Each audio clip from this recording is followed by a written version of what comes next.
At mula roon ay naglakbay si Abraham sa dakong lupain ng timugan, at tumahan sa pagitan ng Kades at Shur, at siya'y nakipamayan sa Gerar.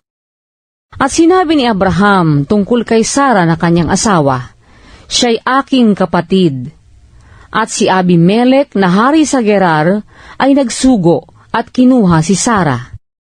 Datapwat na paroon ang Diyos kay Abimelech sa panaginip sa gabi, at sa kanya'y sinabi, narito, ikaw ay dili iba't isang patay dahil sa babaeng iyong kinuha, sapagkat siya'y asawa ng isang lalaki.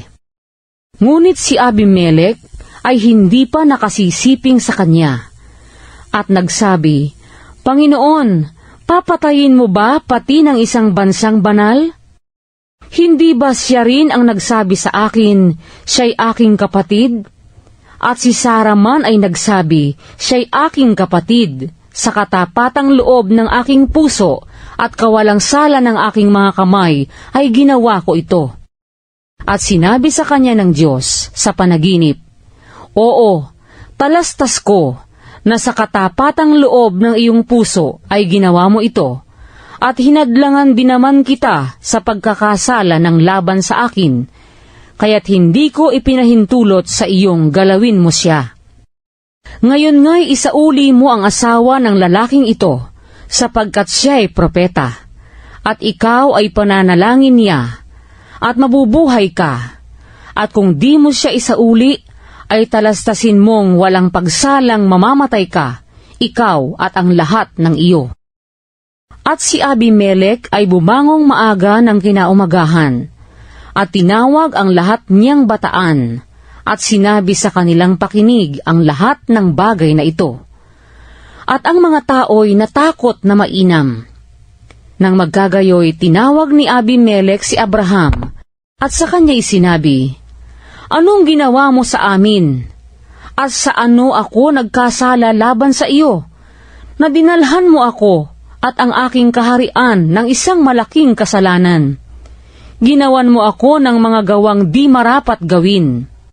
At sinabi ni Abimelech kay Abraham, Anong nakita mo na ginawa mo ang bagay na ito? At sinabi ni Abraham, Sapagkat inisip ko, tunay na walang takot sa Diyos sa dakong ito, at papatayin nila ako dahil sa aking asawa. At saka talagang siya'y kapatid ko, na anak ng aking ama. Datapwat hindi anak ng aking ina, at siya'y naging asawa ko.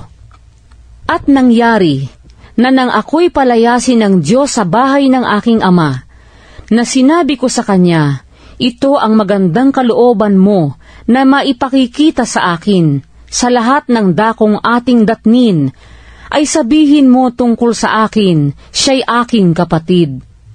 At si Abimelech ay kumuha ng mga tupa, at mga baka, at mga aliping lalaki at babae, at ipinagbibigay kay Abraham, at isinauli sa kanya si Sara na kanyang asawa.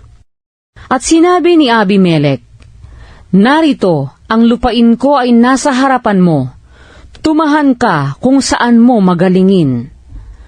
At kay Sara'y sinabi niya, Narito, nagbigay ako ng 1,000 putol na pilak sa iyong kapatid. Narito, ito sa iyo'y piring sa mga mata ng lahat ng kasama mo, at sa harap ng lahat ay nagbangong puri ka. At nanalangin si Abraham sa Diyos, at pinagaling ng Diyos si Abimelech, at ang kanyang asawa, at ang kanyang mga aliping babae, na anupat nagkaanak sila. Sapagkat sinarhang lubos ng Panginoon ang lahat ng bahay bata sa bahay ni Abimelech, dahil kay Sara na asawa ni Abraham.